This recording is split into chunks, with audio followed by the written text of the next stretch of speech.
Hi, and welcome to Intercoin. This is a series of free internet videos designed to help you understand the ideas behind cryptocurrency and distributed systems.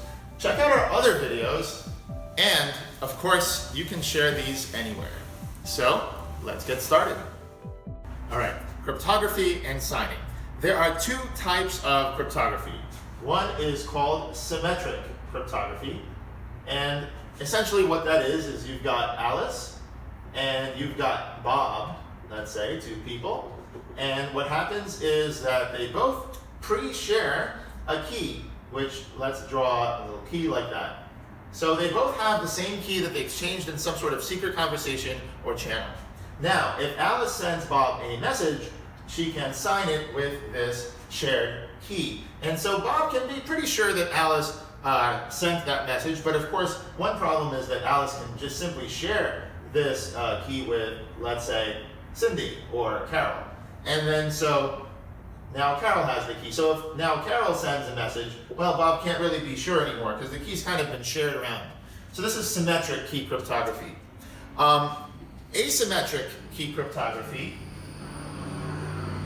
Asymmetric key cryptography improves on that situation. So this time, Alice generates what is known as a key pair. So she has a private key, but she also has a corresponding public key. And these are related depending on the algorithm, like factoring large primes, for example.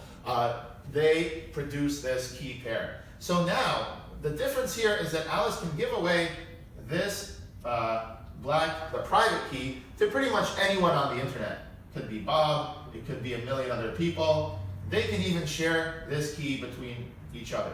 So essentially, Alice's public key is like, here you go, anybody can have it. Now Alice can do two things. One is Alice can write a message and sign it using her private key. Now, assuming Alice's private key hasn't been stolen, no one's got into her computer and taken it, only Alice could have signed that key. So anyone on the internet, anyone who gets Alice's message can know that Alice actually wrote and signed that message. And that's really important for attribution and endorsement. So if someone says, okay, this message, I'm confident I'm going to put my name behind it, their public-private key pair, their name is essentially the public key on the internet, and the private key is used to sign things. And also things can go the other way. Somebody can actually send a message to Alice. Let's use the black ink. If somebody sends a message to Alice, they can encrypt that message, okay? And then what happens is that only Alice can decrypt it with the red private key.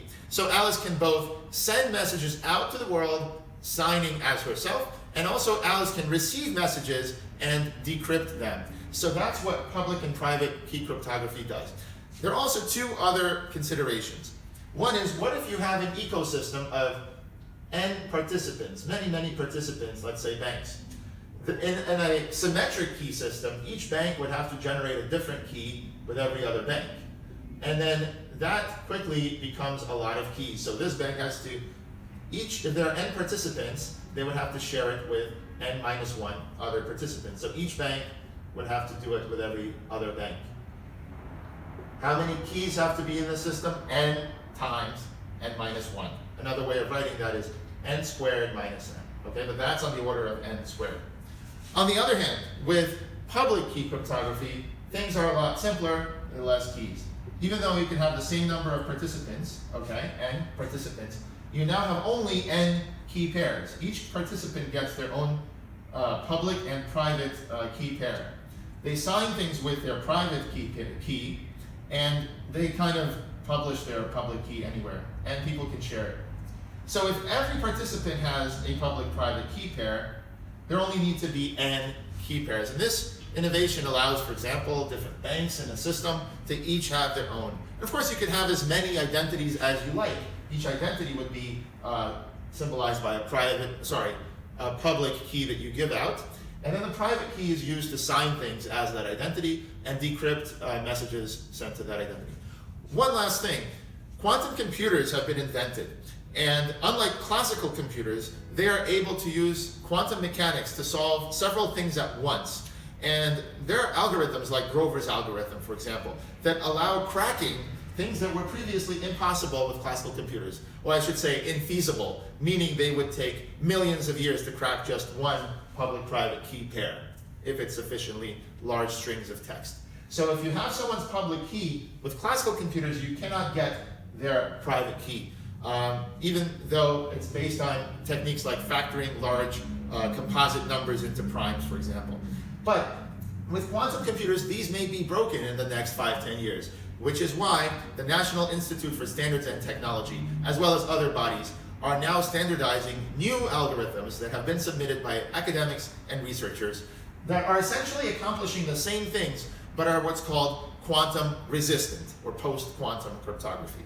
So if you're building a cryptographic system, especially a cryptocurrency, and you want things to stay secure, you want your participants to be able to keep their private keys from being guessed by quantum computers, you need to start using post-quantum cryptography to survive the next 10-20 years. And that's one of the things that Intercoin strives to do.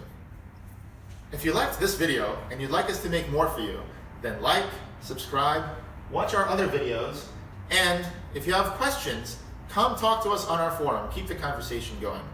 It's forum.intercoin.org. We have people there talking about cryptocurrency and the future of money. Come meet us, and thanks for listening.